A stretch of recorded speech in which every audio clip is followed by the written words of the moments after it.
오늘은 로마서 15장 1절부터 13절 말씀을 본문 삼아서 그리스도께서 보이신 모범 제시를 통한 덕을 세우라 이런 어떤 주제를 가지고 같이 은혜 나누는 시간을 갖도록 하겠습니다. 로마서도 16장까지죠. 거의 다 했는데 로마서의 구성은 크게 1장부터 11장까지는 교리, 기독교의 핵심 교리고, 그 다음에 12장부터 16장까지 교훈 설교가 이렇게 포함되어 있습니다.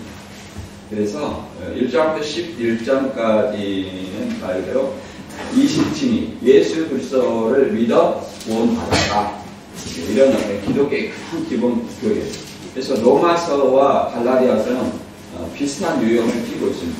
예수 그리스도를 믿어서 구원받았다. 이런 어떤 구원받았다는 의미에는 예수님의 십자가와 부활을 통해서 그걸 믿는 자들에게, 그 복음을 믿는 자들에게 죄를 사해주고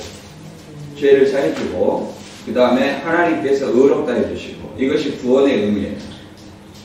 다른 것이 구원의 의미가 아니라 죄를 사해주시고 하나님은 우리를 의롭다 칭해주시고, 그것이 뭐예요? 구원의 의미다. 왜 그러냐면 아담 범죄 이후로 하나님께 우리가 나아갈 수 있는 방법이 있었어요? 없었어요. 그런데 율법으로도 하나님께 나아갈 수 없었고, 율법으로 하나의 그림자이잖아요. 죄를 지은 사람은 이제 하나님께 나아갈 수 있는 방법을 제시해 주셨는데, 짐승의 희생으로 내 죄를 짐승에게 전가시켜요. 그래서 그 짐승을 대신 죽이는 거예요. 그러므로 그 제사함의 예법을 했지만 그걸로 온전함을 얻을 수 없어서 이제 예수 그리스도가 율법의 실체로서 또 짐승의 실체로서 우리 죄를 대신해서 우리 죄를 안고 대신 죄 없으신 예수님이 돌아가셨어요. 그리고 3일 만에 부활하셨단 말이에요. 그로 말미암아 우리 죄가 사해지고, 대신 제물로 드릴 수 있는 죄가 사해지고, 부활하심으로 말미암아 예수님의 의가 우리한테 전가돼서 우리가 의롭다 칭해지는 거예요. 이게 바로 예수 그리스도를 믿음으로 구원을 했다는 의미입니다. 이런 어떤 이신칭의 어떤 교리가 이제 대부분 있고, 그 다음 12장부터 16장까지가 이제 교훈인데, 우리가 이 앞번에 14장에 보면, 믿음이 강한 자들이 믿음의 약한 자를 위해서 자기의 자유를 절제해라, 어떤 이런 어떤 의미를 살펴봤습니다. 절제해라. 쉽게 말해서 믿음이 약한 자를 사랑과 존중으로서 배려하라는 의미였죠. 사랑과 존중으로 배려. 그래서 우리가 쉽게 사랑과 존중은 막연히 생각될 수 있으나 상대방을, 쉽게 말해서 상대방을 위한 배려입니다. 그것이 사랑과 존중이에요. 오늘은 이제 이 연장선상에 있어서 믿음이 강한 자가 믿음이 약한 자를 위하여 덕을 세울 뿐만 아니라 성도의 어떤 머리 대신 그리스도께서 보이신 모범의 제시를 통해서 성도가 서로 용납하고 하나님께 영광을 돌릴 것을 이제 권고하고 있습니다. 그리스도께서 이제 보이신 모범이라는 것은 다른 것은 아니에요. 하나님께서 아무 죄 없으시지만, 예수님께서 아무 죄 없으시지만 우리를 사랑해서 자기의 몸을 희생했다는 거예요. 이게 구약의 하나님의 어떤 사랑하시는 방법과 신약에서 예수님이 우리를 사랑하는 방법 완전히 달라요. 구약에서는 하나님을 사랑하는 방법은 하나님이나 명령, 하나님을 사랑하라 이렇게 했지만, 예수님은 친히 자기 몸을 우리를 위해서 바치신 거예요. 그러니까 사랑을 보이신 거죠. 하나님 사랑 어떻게 합니까? 그러므로 말미암아 우리도 그렇게 본을 보이심으로 말미암아 서로 자기 몸을 사랑한 같이 내 이웃을 사랑하라, 이렇게 본을 보이신 거죠. 그래서 오늘 제목이 그리스도께서 보이신 모범 제시를 통한 덕을 세우라. 이 덕도 내 덕이 아니라 이웃에게 덕을 베풀라는 거죠. 그래서 이 내용을 본문을 통해서 다시 한번 알아보도록 하겠습니다. 1절부터 13절까지 읽어보겠습니다. 믿음이 강한 우리는 마땅히 믿음이 연약한 자의 약점을 감당하고 자기를 기쁘게 하지 아니할 것이라. 우리 각 사람이 이웃을 기쁘게 하되 선을 이루고 덕을 세우도록 할지니라. 그리스도께서 자기를 기쁘게 하지 아니하셨느니 기록된 바 주를 비방하는 자들의 비방이 내게 미쳤나이다 함과 같으니라. 무엇이든지 전에 기록된 바는 우리의 교훈을 위하여 기록된 것이니 우리로 하여금 인내로 또는 성경의 위로로 소망을 갖게 함이니라. 이제 인내와 위로의 하나님이 너희로 그리스도 예수를 본받아 서로 뜻이 같게 하여 주사 한 마음과 한 입으로 하나님 곧 우리 주 예수 그리스도의 아버지께 영광을 돌리게 하려 하노라. 그러므로 그리스도께서 우리를 받아 하나님께 영광을 돌리심과 같이 너희도 서로 받으라. 내가 말하노니 그리스도께서 하나님의 진실하심을 위하여 할례의 추종자가 되셨으니 이는 조상들에게 주신 약속들을 경고하게 하시고 이방인들도 그 긍휼하심으로 말미암아 하나님께 영광을 돌리게 하려 하심이라. 기록된 바 그러므로 내가 열방 중에서 주께 감사하고 주의 이름을 찬송하리다 함과 같으니라.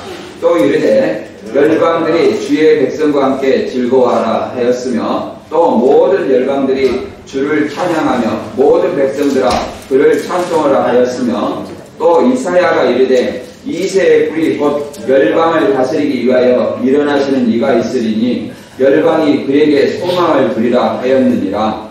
소망의 하나님이 모든 기쁨과 평강을 믿음 안에서 너희에게 충만하게 하사 성령의 능력으로 소망이 넘치게 하시기를 원하노라. 아멘. 네. 여기서 이제 어려운 말은 없습니다. 아무튼 믿음이 연약한 자를 감당하셨기 때문에 믿음이 강한 자가 믿음이 연약한 자를 받으라 이런 어떤 얘기입니다. 그리고 우리의 소망, 우리의 위로와 소망이 되시는 어떤 분은 하나님이시다.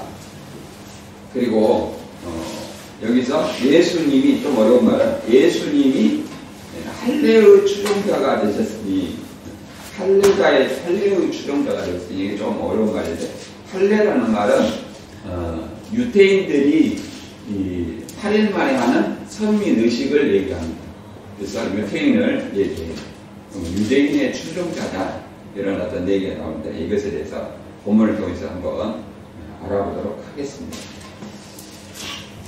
우리가 이제 로마서 14장에 다시 한번 살펴보면 바울은 로마 교회의 현안 문제였던 음식 문제와 절기 문제 이것에 대해서 여러 가지 상호간에 판단하지 말고 믿음이 연약한 자는 믿음이 연약한 자를 받아라 이렇게 얘기를 했습니다.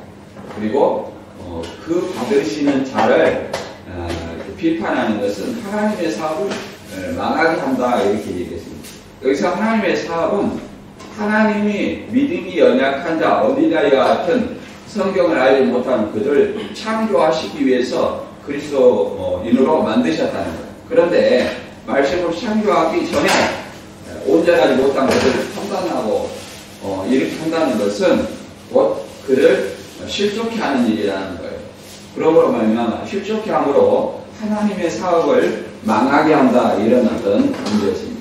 그래서 진리에 자유한 자는 절기나 음식 문제가 걸림이 돼요 안 돼요? 안 되지만 믿음이 연약한 자를 위해서 그걸 배려하라는 거죠. 배려. 절기 문제가 걸림이 있다면 그것이 절기의 실제는 누구였어요? 안식일과 초하루 절기, 유대인의 3대 7차 절기가 있어요. 절기 이런 문제가 하나의 율법으로서 그림자였어요. 그러나 그림자의 실체가 누구예요? 예수 그리스도였다는 거예요. 그러면 예수 그리스도로 나타났음으로 말미암아 실체가 나타났음으로 말미암아 그림자는 중요해야 이제 폐하여진 거예요. 안식일도 폐했고 절기도 폐했고 우리가 안 지키잖아요. 그런데 또 그런 지키는 교회가 있죠. 예수를 믿으면서. 그런 어떤 것들은 잘못된 거예요. 잘못된 거지만 내가 안다고 해서, 내가 자유한다고 해서 그런 어떤 절기나 이런 어떤 것들, 안식일에 걸림이 되는 사람들을 비난하거나 비판하면 어떤 거예요. 그리스도 하나님의 사업을 망하게 한다, 이렇게 얘기를 하고 있습니다. 그래서 그들을 비판하지 말라, 용납하라는 것은 그리스도 이 지식으로 가르쳐 달라는 거죠. 하나씩 당당한 자로 자라나게 하라는 거죠. 지식으로 자라나게 하라, 이런 어떤 의미로 살펴볼 수 있었습니다. 그 당시 유대인들의 걸릴 문제는 절기 문제였고, 이방인들에게는 신전에 바쳤던 그 돼지고기, 이런 어떤 음식이죠. 이런 것들 문제였었어요. 이 음식 문제도 마찬가지죠. 음식은 모든 이방 신전에 바쳤던 음식이든, 쉽게 말해 조상 제자에게 바쳤던 음식이든, 모든 것들은 누가 지는 거예요? 하나님께서 창조하셨기 때문에 모든 것이 선하단 말이에요. 음식 자체가 악한 것이 없어요. 하나님이 창조하셨기 때문에. 그러나 믿음이 연약한 자들은 채소를 먹고, 믿음이 강한 자들은 이거 다 먹을 수 있어요. 자유해요. 그러나 그 자유로 말미암아 육체의 기회로 삼지 말고 믿음이 연약한 자를 위해서 배려해라. 바울은 이렇게 말하죠. 내가 고기 먹는 것이 형제에게 걸림이 된다면 난 영원히 고기를 먹지 않겠다, 이런 마음까지도 얘기를 하고 있습니다. 이제 오늘 본문의 내용은 이런 내용입니다. 믿음이 강한 자가 믿음이 연약한 자를 위하여 덕을 세우라.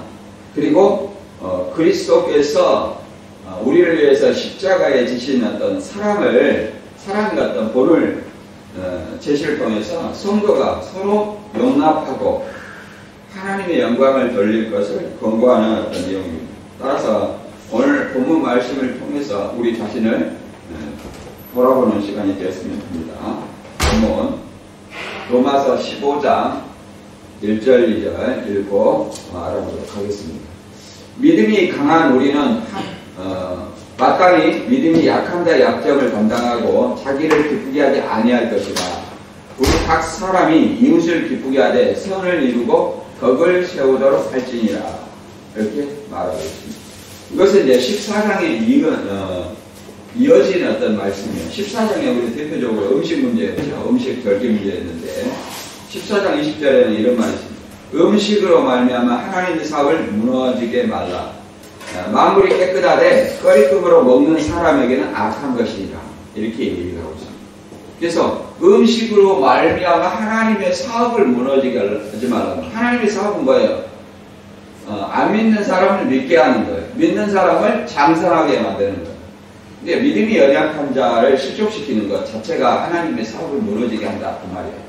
그래서 하나님의 창조한 어린아이 같은 심령을 그걸 걸림이 되게 해서 실족케 한다는 것은 하나님의 사업을 무너지게 한다는 거예요. 그래서 내가 모든 어떤 만물이 하나님의 지으신 모든 만물은 다 뭐예요? 깨끗하고 선하다는 거예요. 그래 다 먹어도 돼요. 그런데 먹어도 되지만 어떤 사람? 이것이 이 돼지고기를 신전에 바쳤던 것이기 때문에 부정하다 이렇게 생각하면서 먹는 그런 사람에게 악한 것이라는 거예요. 그런 사람은 믿음이 연약한 자예요. 그런 사람을 믿음이 강한 자는 뭐예요? 배려하라는 어떤 의미로 설명하고 있습니다. 그래서 갈라디아 6장 2절에는 너희가 짐을 서로 지라 그리하여 그리스도의 법을 성취하리라 이렇게 말하고 있습니다. 그래서 이 요한복음 자유라는 것은 어떤 표현을 많이 하냐면 요한복음 8장 31절과 2절에도 예수님은 자기를 믿는 유대인들에게 진리를 알지니 진리가 너희를 자유케 하리라 이렇게 얘기해요. 진리를 알지. 진리는 예수님의 복음이에요. 복음. 이 진리를 알면 여기서 자유하게 하는 어떤 진리는 뭐냐? 있을 수도 있겠죠. 어린아이의 어떤 믿음과 장성한 자의 믿음, 지식의 차이가 있어요. 이 차이. 그래서 이 자유하는 믿음, 이것을 뭐라고 하냐면 야고보서 1장 25절에는 자유케 하는 율법이라고 말합니다. 율법에서 자유하는 거예요. 율법에서 자유하는 거예요. 율법에서 자유하다는 것은 율법 아래에 있지 아니하는 것을 얘기합니다. 그래서 고전 10장 23절 한번 읽어볼게요. 고린도전서 10장 23절 24절 다 같이 한번 읽어봅니다. 모든 것이 가하나 모든 것이 유익한 것은 아니요 모든 것이 가하나 모든 것이 덕을 세우는 것이 아니니 누구든지 자기 유익을 구하지 말고 남의 유익을 구하라. 아멘. 자, 모든 것이 가하나 그 말이에요. 모든 것이 날짜를 어겨도 되고 지켜도 되고 가하다는 거예요. 그 다음에 음식 먹어도 되고 아무것도 다 가하다, 자유하다 그 말이에요. 가하나 모든 걸 해도 돼요. 그러나 이것이 유익한 것이 모든 것이 유익한 것이 아니고 모든 것이 가하나 모든 것이 덕을 세우는 것이 아니고 그 말은 이게 덕이 되는지 유익이 되는지 그걸 판단하라는 거예요. 그래서 여기서 덕과 유익은 내 유익이냐 우리가 제사 문제를 생각할 때 이렇게 얘기를 합니다. 우리서 어떤 전도사님 내가 남편과 결혼해서 남편이 불신자예요. 그러니까 제사 안 지내게 하기 위해서 한 10년을 싸웠다는 거예요. 그러고 성취를 했죠. 누구 기준입니까? 누구 기준이에요? 남편 기준이에요? 내 기준이에요? 내 기준이죠. 내가 제사가 지내는 것이 걸림이 되니까 남편을 강요해서 절대 당신 제사는 안 돼요. 기신하게 드리는 것이요. 이렇게 얘기했다는 거예요. 그러니까 10년간 싸워가지고 성취를 했다는 거예요. 제사 못 드리게 했어요. 누구 기준이니? 그냥 말이에요. 내 기준이라는 거예요. 내 기준. 이거는 어떤 심령이냐면 어린아이 같은 심령이에요. 믿음이 연약한 자예요. 사실은. 믿음이. 그러니까 어린아이는 뭐예요? 기준이 뭐예요? 자기 기준이죠? 자기 기준. 장성한 자는 누구 기준이에요? 내 기준이 아니라 타인을 배려한 타인의 기준이에요. 그래서 여기서도 마찬가지고 모든 것이 가하나 장성한 자는 모든 것이 다 가해요. 그러나 이게 덕과 유익이 되냐 안 되냐. 그래서 내 덕이 아니라 내 유익이 아니라 누구의 유익이요? 다른 사람의 덕과 유익을 생각하라는 거예요. 다른 사람의 덕과 유익. 그러니까 이렇게 하는 이유는 뭡니까? 그 다음에 했잖아요. 33절에 나와 같이 모든 일에 모든 사람을 기쁘게 하여 자기의 유익을 구치 아니하고 많은 사람의 유익을 구하여 그들로 구원을 받게 하라.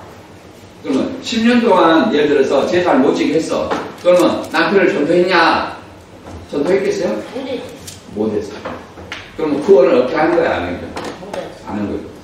결국은 그것이 여전히 그 자신이 자기는 믿음이 강하다고 그렇게 했지만 믿음이 연약한 자라요. 자기 기준이기 때문에. 그래서 성경에서 자기의 유익과 자기의 덕만 추구한 것이에요. 남의 유익과 다른 사람의 덕을 추구한 것이 아니라 자기의 유익과 덕을 추구해서 결국은 그 사람을 구원하지 못한 거예요. 다른 사람을 구원하기 위해서 그렇게 하라는 거예요. 다른 사람을 구원하기 위해서.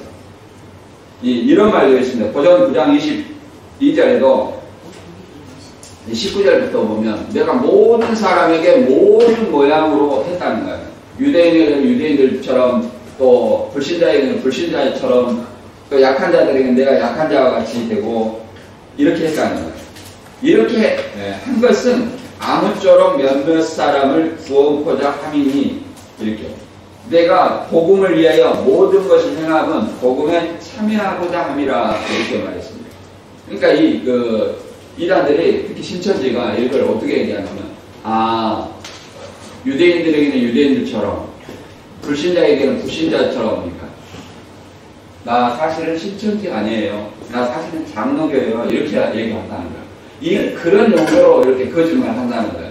여기서는 그런 거짓말을 하라고 하는 내용이 아니라 어떤 말이냐면 그 유대인들에게는 뭐예요? 유대인들이 생각하는 율법이 있죠? 율법의 논리로 얘기하라는 거예요. 율법의 논리로 이해를 시키라는 거죠. 그들의 마음을 생각해서. 불신자에게는 뭐예요? 불신자의 논리로 그리스도를 전파하는 거예요. 그걸 얘기하는 거지. 믿음이 약한 자는 믿음이 약한 자의 어떤 입장에서 그들을 이해를 시키는 걸 얘기하는 거죠. 그래서 그들로 구원을 받게 하라 이런 얘기예요. 그런 얘기인데 이것을 갖다가 거짓말, 나 상노경어예요. 나는 선생님이에요. 나는 무슨 목사예요. 이렇게 사기를 친다는 거예요. 그런 어떤 의미로 이걸 해석하는 것이 아니라는 거예요. 그래서 내 유익과 내 덕이 아니라 누구의 유익? 다른 사람과 다른 사람의 유익을 구해서 그들로 구원 얻게 하게 하라는 거예요. 이게 뭐예요? 하나님의 영광을 위해서 하라는 것입니다. 다음 3절부터는 그리스도를 본받아 서로 용납하고 하나님의 영광을 돌리라 이런 어떤 내용을 설명하고 있는데 3절부터 7절까지 읽어보겠습니다. 그리스도께서 자기를 기쁘게 하지 아니하셨나니 기록된 바 주를 비방하는 자들의 비방이 내게 미쳤다 함과 같으니라. 이렇게 무엇이든지 전에 기록된 바는 우리의 교훈을 위하여 기록된 것이니 우리로 하여금 인내로 또는 성경의 위로로 소망을 가지게 함이니라. 이렇게 말했습니다. 그리스도께서 자기를 기쁘게 아니하셨다. 자, 십자가 지는 것이 자기를 위해서 기쁘게 한 거예요? 아니죠. 십자가는 자기를 기쁘게 한 거 아니에요. 누구를 위해서? 다른 사람을 위해서 기쁘게 했다는 거예요. 자기 백성을 위해서. 그래서 예수라는 뜻은 다른 뜻이 아니에요. 자기 백성의 죄를 구원하기 위한 구원자라는 뜻이에요. 자기 백성의 죄를 구원할 자다. 이런 말이에요. 그러니까 구원이라는 죄를 해결하는 것이 구원자예요. 결코 죄인은 죄인을 구원할 수 없어요. 그러니까 인간이 구원자라는 것은 전부 적그리스도예요. 많은 사람이 내 이름으로 와서 자기를 그리스도로 하여 많은 사람을 미혹게 하리라. 그러잖아요. 예수 이름으로 와서 내가 구원자 이렇게 하는 사람은 오늘날 우리나라 교주가 한 100여 명이 넘는다고 말합니다. 다 예수를 사칭해가지고 구원자를 하는 겁니다.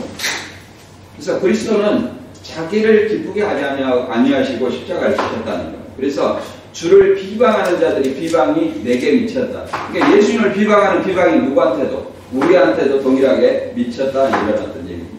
그래서 무엇이든지 전에 기록된 바는 우리의 교훈을 위하여 기록된 것이니 우리로 하여금 인내로 또는 성경의 이로로 소망을 가지게 하려 함이라 합니다. 성경을 통해서 인내와 소망을 가지고 위로를 받고 소망을 가지게 하기 위해서 기록됐다 이렇게 말합니다.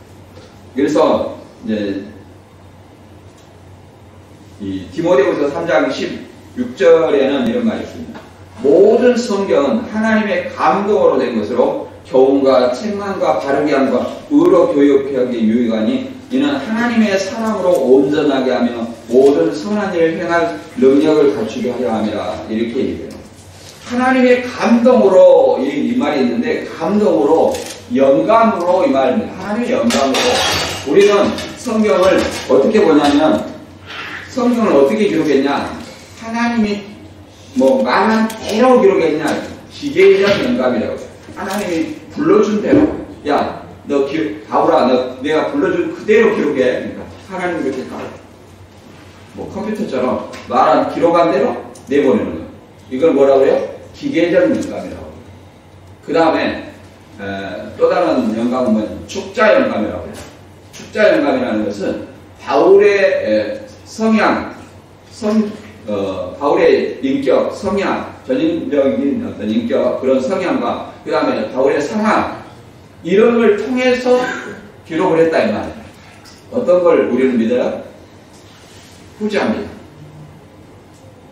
바울의 성격이 들어있어요. 바울이 예를 들어서 에베소에다 고린도에다 보는 편지를 볼 때 바울의 어떤 그 성향이 다 들어있어요. 이걸 뭐라고 하냐면은 완전 축자 영감이라고 해요. 우리는 그걸 믿는 겁니다. 이단들은 뭐예요? 하나님이 그대로 보내줬다. 이건 기계적 영감이에요.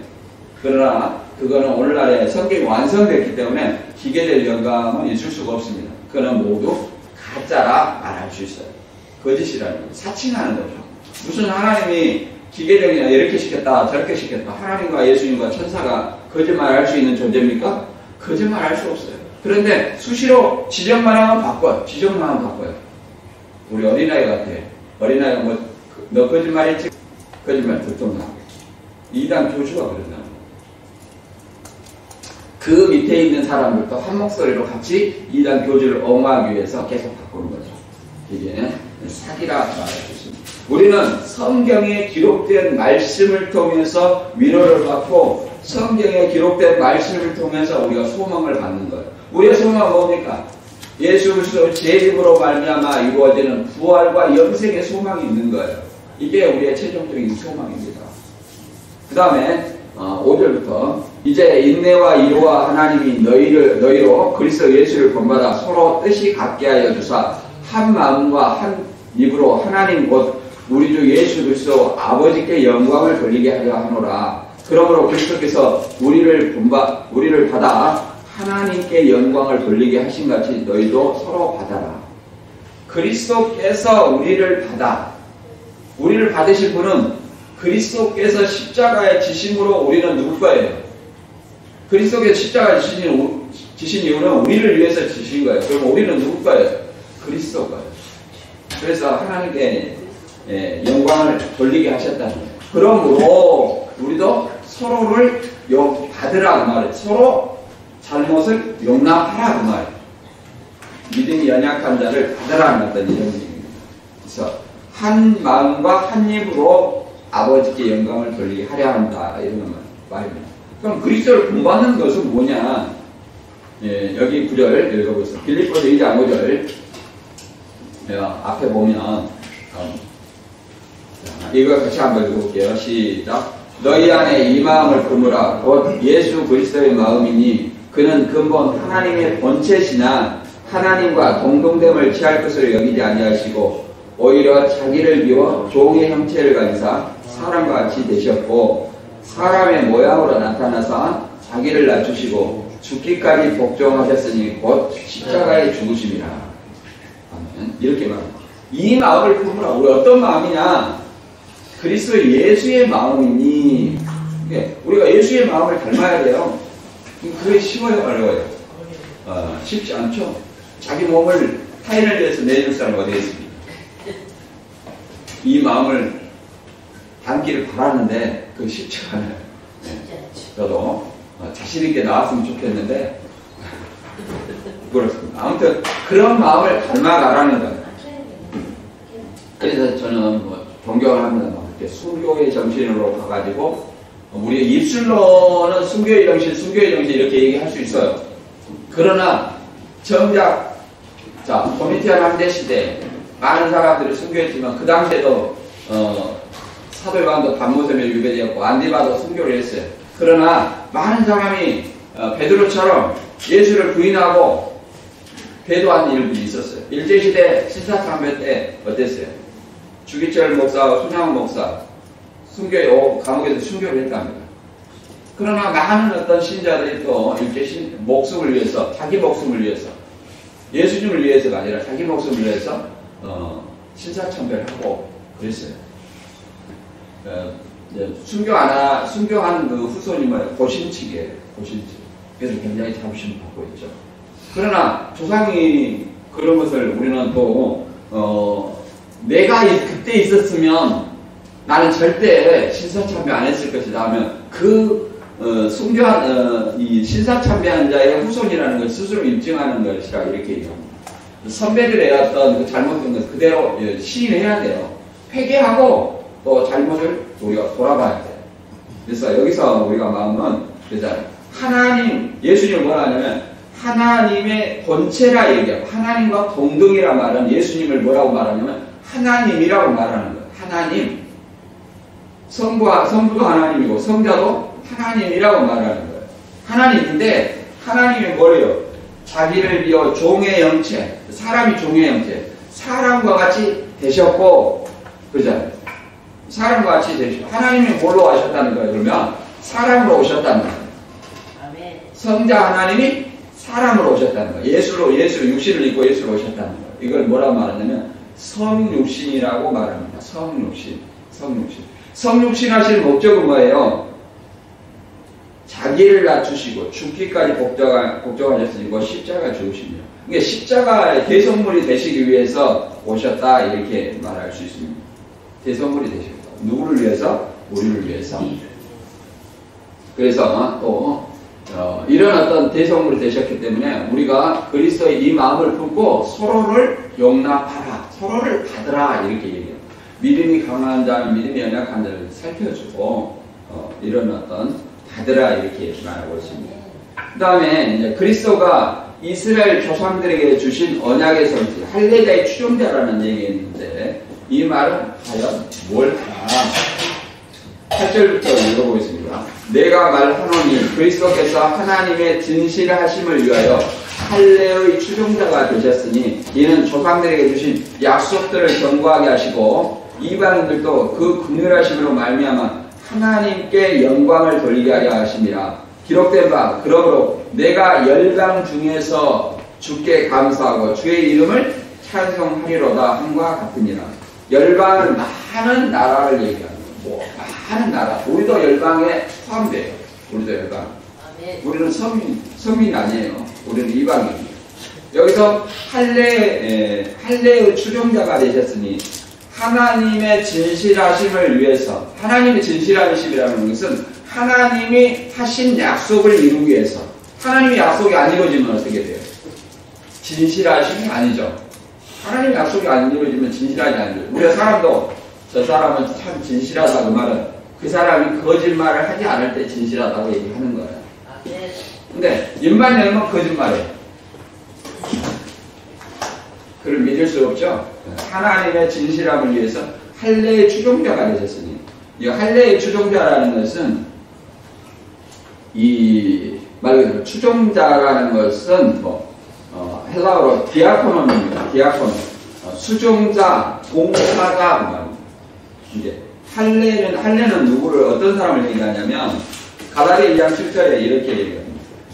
그들은 내가 무할례자에게 복음 전함을 맡은 것이 베드로가 할례자에게 맡은 것 같은 것을 보았고 베드로에게 역사하사 그를 할례자의 사도로 삼으십니까? 또한 내게 역사하사 나를 이방인의 사도로 삼으셨느니. 베드로를 뭐라고 그래요? 할례자의 사도. 바울을 뭐라고 그래요? 이방인의 사도. 할례자는 누구예요?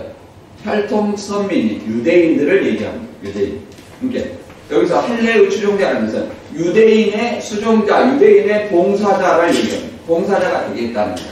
이것은 조상들에게 주신 약속들을 견고하게 하자 이루시기 위해서. 조상들의 약속은 어떤 거냐? 여기 보면 창세기 12장 1절부터 읽어보겠습니다.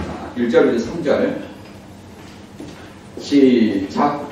여호와께서 아브라함에게 이르시되 너는 너의 고향과 친척과 아버지의 집을 떠나 내가 내게 보여줄 땅으로 가라. 내가 너로 큰 민족을 이루고 내게 복을 주어 내 이름을 창대케 하리니 너는 복이 될지라. 너를 축복하는 자에게 내가 복을 내리고 너를 저주하는 자에게는 내가 저주하리니 땅의 모든 족속이 너로 말미암아 복을 얻을 것이니라 하신지라. 이렇게 말하고 있습니다. 여기서 이 아브라함에게 이제 갈대아 우르를 떠나서 내가 내게 보일 땅이라는 것은 가나안 땅을 얘기하는 가나안 땅. 지금 팔레스타인 지방을 얘기합니다. 이스라엘 땅. 거기에 가라는 거예요. 아브라함 이렇게 가족이 벌려면 우상 숭배를 했어요. 아브라함을 택해가지고 가나안 땅으로 가라고 얘기한 겁니다. 그리고 이 아브라함 자체가 복이 될지라고 합니다. 복의 근원이라고 말합니다. 복의 근원. 복의 근원이니까 복을 저주하면 그 사람은 저주가 됩니다. 복을 축복하면 뭐예요? 축복이 되는 거예요. 그러니까 아브라함 얘기하는 거죠. 그래서 이 아브라함이 뭐예요? 땅의 모든 족속이 너로 말미암아 복을 얻을 것이다. 그 말은 바꿔 말하면 모든 족속이 아브라함의 후손이 된다는 거예요. 근데 어떻게 해서 아브라함의 후손이 되냐? 어떻게 해서 갈라디아 3장 28절과 29절에 보면 그리스도를 믿는 자들은 그리스도의 것이고 아브라함의 후손이라 얘기합니다. 유대인만이 아브라함의 후손이 아니라 누구도 우리 후손이다? 그리스도인도 아브라함의 후손이다 이렇게 얘기를 하는 겁니다. 그래서 이 모든 민족이 너로 말하면 아브라함으로 인하여 복을 얻을 것이라 하신 말씀처럼 15장 9절에 이방인도 그의 긍휼함, 아브라함의 긍휼함으로 말미암아 하나님께 영광을 돌리게 하려 함이라 이렇게 말합니다. 이 긍휼함이라면 하나님의 긍휼하심이라는 것은 이방인들도 복음을 믿어 구원받았다 이런 얘기입니다. 이방인들도 그의 긍휼함, 아브라함의 긍휼함으로 말미암아 구원을 받아 하나님께 영광을 돌리기 위해서 한다는 거예요. 그래서 내가 열방 중에 주께 감사하고 주의 이름을 찬송하리라. 그러면 아브라함의 긍휼하심을 얻는 이유가 뭐예요? 예수 그리스도로 말미암아 그렇게 됐다는, 아브라함 후손이 되었다는 거예요. 아브라함 후손이 되었다. 이렇게 얘기해요. 그래서 로마서 4장 16절과 18절을 보면 이런 말이 있습니다. 그러므로 상속자가 되는 그것이 은혜에 속하기 위하여 믿음으로 되나니 이는 그 약속을 그의 후손에게, 모든 후손에게 굳게 하려 하심이라. 율법에 속한 자에게뿐만 아니라 아브라함의 믿음에 속한 자에게도 그러하니 아브라함은 우리 모든 사람의 조상이라. 아브라함 뭐라고요? 우리 모든 사람의 조상이라. 할례자뿐만 아니라 그의 약속을 율법에 속한 자뿐만 아니라 아브라함 믿음에 속한, 아브라함 믿음에 속한. 그런 예수의 믿음으로 연결합니다. 아브라함 믿음을 뭐를 연결하냐면 예수 그리스도의 믿음으로 연결해요. 그래서 예수 그리스도 믿음으로 말미암아 우리 모두가 아브라함의 조상이, 아브라함이 우리의 조상이라고 이렇게 얘기합니다. 로마 4장 18절에는 이렇게 말합니다. 아브라함이 바랄 수 없는 중에 바라고 믿었으니 이는 내 후손이 이와 같으리라 하신 말씀대로 많은 민족의 조상이 되리게 하려 하심이라. 이렇게 말해요. 이 아브라함 믿음은 뭐냐면 아직 바랄 수 없는 중에 믿었다. 이걸 믿음이라고 얘기합니다. 가나안 땅을 주면서 내 후손이 이 땅을 차지하고 다스릴 것이다. 내가 이 땅을 나한테 줄 것이다. 아무것도 없었어요. 자기가 가족밖에 없었어요. 그랬을 때 그 약속을 믿었다는 거예요. 우리도 뭡니까? 예수를 봤습니까? 안 봤죠. 안 봤지만 예수 그리스도를 믿음으로 우리가 구원받았고 예수 그리스도를 믿음으로 말미암아 우리가 주의 재림으로 피난을 마셨다고 해서 부활과 영생한 몸으로 영원히 살 것이다. 이 믿음, 바랄 수 없는 중에 믿는 믿음, 이 믿음으로 말미암아 아브라함이 우리 조상이 될 것이라는 거예요. 아브라함과 같이 그 믿음을 얘기하는 겁니다. 그래서 이 열방이 모든 나라가 이제 주를 찬양하고 예수님에게 소망을 주게 하기 위한다. 이렇게 말합니다. 15장 10절 이하 읽어보겠습니다. 또 이르되 열방들아 주의 백성과 함께 즐거워하라 하였으며 또 모든 열방들아 주를 찬양하며 모든 백성들아 그를 찬송하라 하였으며 또 이사야가 이르되 이새의 뿌리 곧 열방을 다스리기 위하여 일어나신 이가 있으니 열방이 그에게 소망을 주리라 하였느니라. 모든 나라가 이제 아브라함 후손이 되었으므로 믿음으로 아브라함 후손이 되었다는 거예요. 예수 그리스도의 믿음으로. 예수 그리스도의 믿음은 뭐야? 아브라함이 할 수 없는 거예요. 그 믿음을 얘기하는 그걸 연결시키는 거예요. 그래서 모든 나라가 주의 백성과 함께 즐거워하고 주를 찬양하라 이렇게 얘기합니다. 그리고 이 열방을 다스리는 이가 누구예요? 이새의 뿌리. 이새의 뿌리라고 얘기합니다.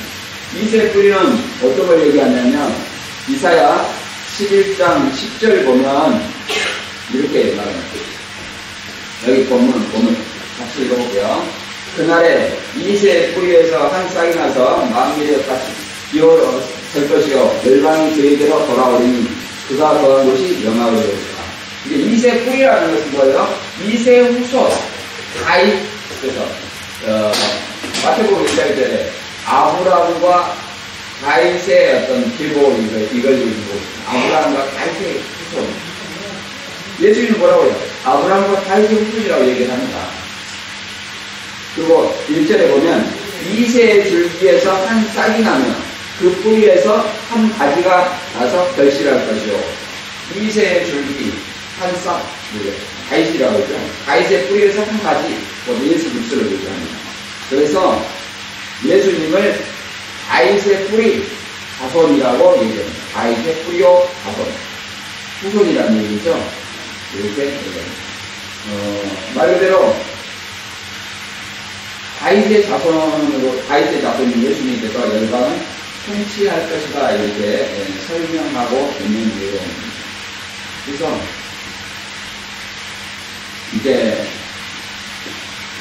마지막 절 15장 13절에 믿음 안에서 기쁨과 소망을 누리기를 위해서 축원하는 내용입니다. 15장 13절 소망의 하나님이 모든 기쁨과 평강을 믿음 안에서 너에게 충만하게 하사 성령의 능력으로 소망을 넘치게 하시기를 원하노라.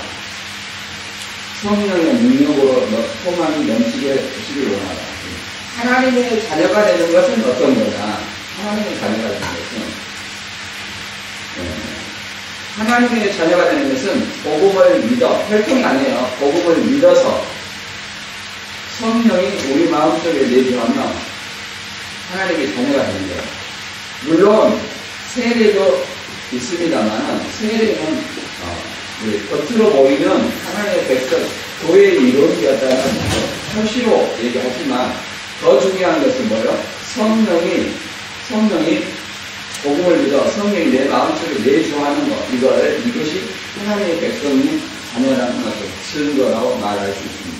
그래서 소망의 하나님이 모든 기쁨과 평강을 믿음 안에서 너에게 충만하게 하사 성령의 능력으로 소망이 넘치게 하시길 원하라 이렇게 말하고 있습니다. 성령의 능력으로 예수 그리스도도 부활하셨고 성령의 능력으로 말미암아 우리를 이 자리에 모으시고 하나님의 자녀로 인정되게 하셨다 이렇게 말하고 있습니다.